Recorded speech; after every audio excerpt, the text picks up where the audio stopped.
ချစ်များကိုအပိုင်ယူယတနာတယောက်မှပြောလို့ရှမ်းစကားလဲသူတက်နေပြီအကျဉ်းနာဆုံးသူကို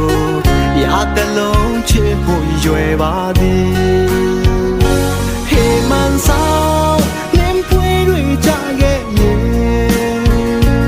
တောင်ပေါ်စခန်းအလဲတစ်ခေါက်တော့ရောက်အောင်လို့ဆိုင်ခေါ်မယ်လိုက်ခဲ့ကွယ်တို့အများမောရှန်ထားနေ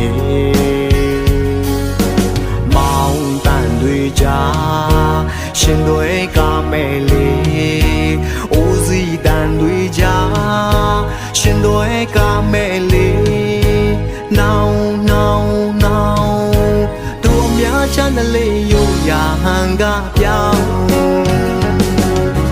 ဆိုင်ရှိတဲ့